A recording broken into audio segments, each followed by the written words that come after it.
big-hearted. My dad was magnanimous. His personality was his magic. He had the ability to make everyone feel welcome and accepted. From our childhood friends, neighbors, community, all the way to random strangers, he would talk to everyone and make you feel like you were the only person in the room. He was truly interested and wanted you to feel safe. He had an approachable warmth and was so kind-hearted and generous. He would stand by you no matter what.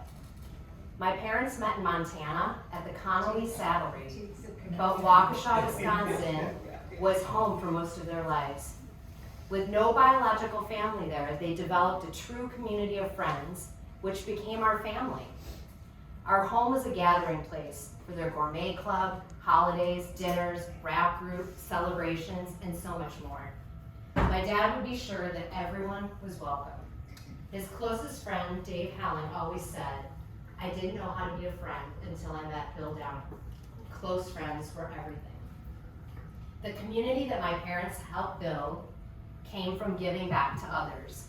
My dad was driven by humanity and ethics. They were founding members of CLS, our very liberal church, integral in the growth of the Waukesha Women's Center, the Waukesha Food Bank, and so many more wonderful charities and programs. My dad's proudest achievement was being named Gentleman of the Year, a program where men would donate their time and guidance to children staying at the domestic abuse shelter. He was so proud to be a role model for those kids, a gentle man, a perfect description of my dad.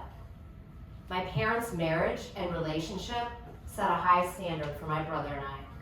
They absolutely adored each other, did everything together, and even worked together, starting their own company called Downham and Downham. My dad was quite modern for the time, thanks to my mom. He did laundry, he cooked, he cared for us. They shared it all. He believed in equality and led by example. The admiration and respect they showed each other taught us how to aim high for true happiness in a forever relationship, marriage as a partnership. My dad loved to hunt and fish. They would take annual fishing trips with their friends to Canada. Honestly, I think he liked the camaraderie, cooking by the fire, laughing with friends, more than the actual fishing. Hunting in Montana with his father-in-law and Sean were by far some of the best times of his life. He would proudly take our dog Joy, a German short-haired pointer, out hunting for pheasants. He thought Montana was magical. And of course, the birding. He was a member of the VF Goss Birding Club and kept a running list of all the birds they'd sighted over the years. My mom and he would travel all over the country looking for spectacular birds, and they especially loved Florida. I was lucky enough to share his first very rare flamingo sighting in Florida last year. And yes, I'm officially now interested in birds too. Which brings me to Stratford Court. They had always planned to eventually move to Florida, but we beat them here. So when my dad was recovering from stomach cancer, they finally decided to make the move. They asked us to find a place for them to live. We visited every resort in the area, and there was just something special about Stratford. I couldn't explain it then, but I can now. It's a feeling you get, a vibe, an energy of positivity and gratitude. He got to work and built his community here, or should I say, our community. John, Jill, and Christy were the first people we added into the fold. In the early days when he needed a feeding tube, those three just got to work and figured it out. Jill and my dad developed a special friendship fueled by a love of politics. He would always say, "That Jill is so wonderful." She would stop by for special visits that just literally made his day.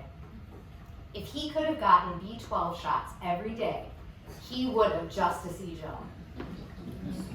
And Christy, loyal, steadfast, dependable, so much more than a caretaker.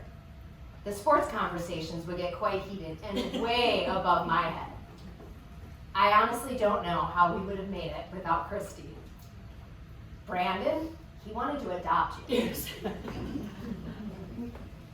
You were always so thoughtful and flexible with his therapy schedule, and he so enjoyed your chats. In the end, losing therapy almost made him change his mind about incorporating hospice. Nadir, your sweet, gentle soul was just what he needed, especially in the end. I feel a kindred connection to you as we shared those last moments with my dad. I could not have done it without you. And Joe, sweet, sweet Joe, you were such a good friend to him, and we relish the memories of dinners at our house. Your positivity showed my dad that he still had something to live for. Always smiling. Jack, Charlie, Melissa, Marjorie, Sharon, and so many more. What a wonderful community of people. I'm not sure we can ever thank you all enough for taking care of my dad and being his friend, because that's what he cared about most, was true friends. When the end was near, Christy predicted he was holding on to see his grandkids one last time. He adored Cullen and Ian and absolutely savored his time with them. And Christy was right. He saw them on Friday and was no longer conscious by Saturday morning. As we all held his hand in the last hours, something became so clear to me. Caring for both of my parents was a privilege. It changed me. It filled a space in my heart that I didn't know was empty. And for that, I am forever grateful. A friend said it perfectly to me. He must have been an amazing father and friend to you, for you to know how to love him in return. Yes, he was an amazing father. We learned from the best. I want to believe you are back together with Mom, reliving your favorite memories and creating new ones. My heart aches beyond measure. But just as Brian promised you, he will take care of me and help piece us back together. Rest in peace, sweet Father. We love you.